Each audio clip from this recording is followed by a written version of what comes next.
SNDT कॉलेजमध्ये because of international women's day साठी चर्चगेट की इकडे माडलाडला पण एक आहे SNDT कॉलेज, त्यांचंच एक अफिलिएशन आहे कॉलेजचं.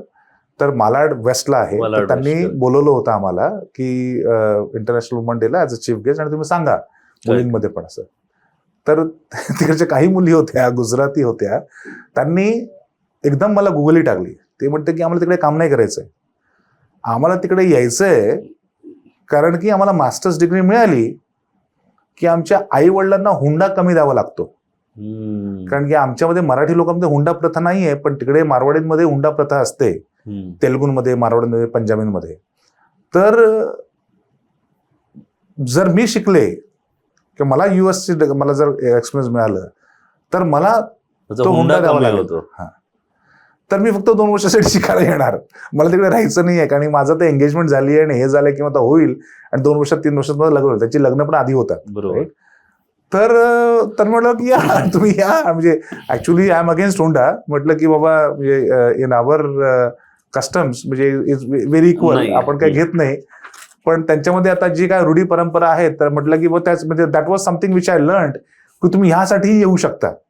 किंवा काही म्हणतील बाबा आय हॅव एजिंग पॅरेंट्स किंवा अदर कमिटमेंट्स, पण मला US डिग्री पाहिजे, कारण US डिग्री म्हणजे क्रेज असते. मला भारतात येऊन मला काम करायचं, माझा जसा तो धंदा आहे, so I will get that brand value. Correct, right. So can I come in there, आणि द आन्सर वॉज येस.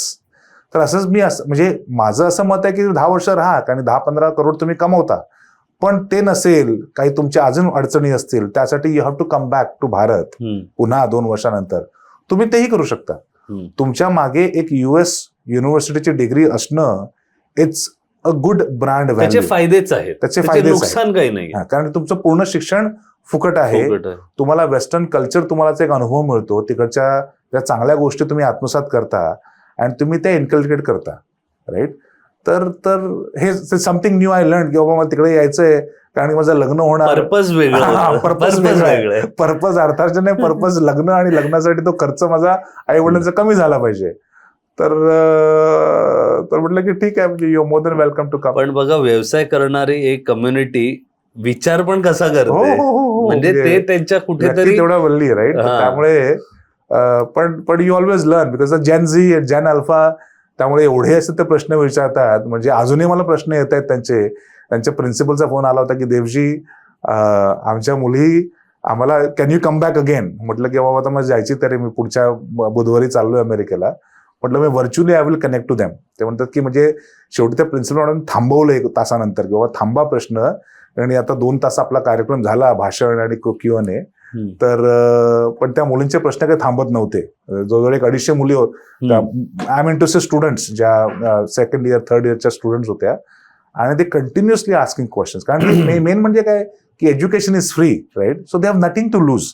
म्हणजे त्यातल्या जवळ 15-20 मुलींनी तेच म्हटलं की सर, तुम्ही शिक्षण जसं तुम्ही विचारत, तर तुम्ही कसे कमवता. त्यांना सांगितलं बाबा, कारण की तुम्ही बिलेबल रिसोर्स असाल as a part of internship, तर म्हणजे you are never an expense to me. Right. You are always bringing me revenue. Right.